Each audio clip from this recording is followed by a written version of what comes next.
Islam entered the region of Southeast Asia in the 8th century when Arab merchants traveled to the region for trade.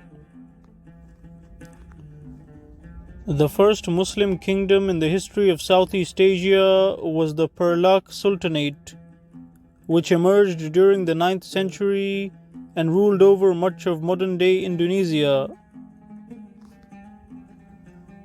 In the centuries that followed, Muslim merchants from India and Arabia continued to visit the Southeast Asian region, and Islam continued to spread in the region.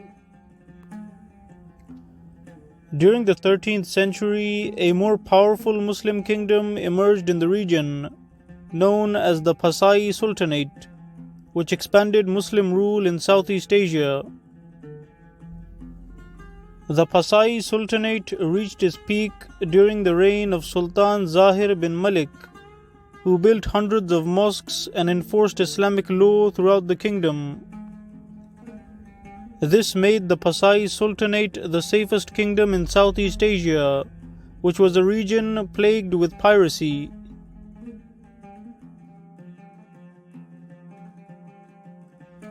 King Zahir's kingdom was also economically prosperous and was the world's leading producer of various spices such as pepper, and it was also a leading producer of silk, camphor, and gold. King Zahir also established relations with various Muslim states around the world, such as the Mughal Empire in India. He also established a currency and initiated welfare projects for the poor. The Pasai Sultanate eventually began to decline after the death of Sultan Zahir, and it eventually collapsed in the year 1524. The Pasai Sultanate was succeeded by multiple Islamic kingdoms.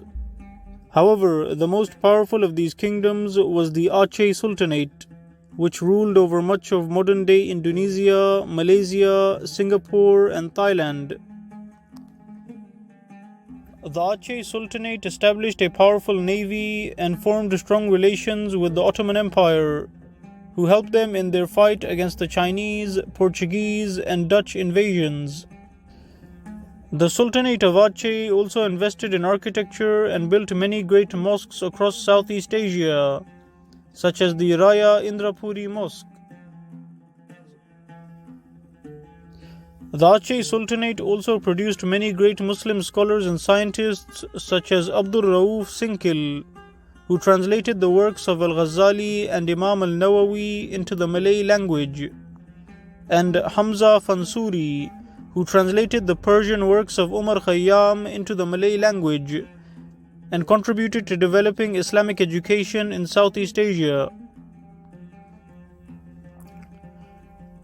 The Aceh Sultanate also produced polymaths such as the 17th century scholar known as Sheikh Nuruddin ibn Ali al-Raniri, who wrote books on medicine, history, and philosophy.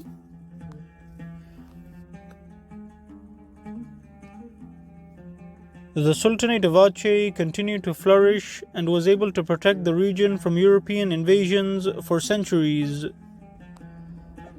However, during the 19th century, when the Ottoman Empire began to weaken, Ottoman support for the Aceh Sultanate decreased, and the Muslims of Southeast Asia were slowly losing their land to European armies.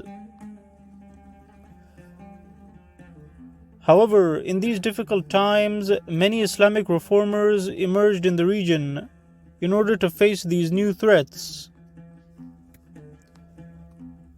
One of these reformers was Sheikh Wan Ahmed al-Fatani.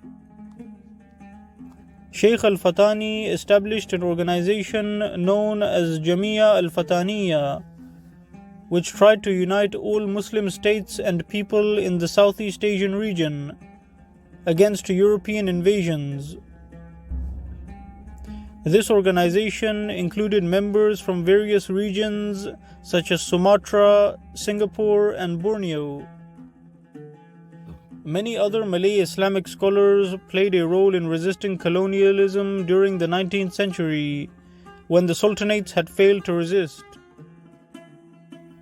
For example, Muslim scholars such as Tuanku Imam Bonjol, Tok Jagnut, Panda Kalam, and Dol Said mobilized their religious followers against the Dutch and British colonizers.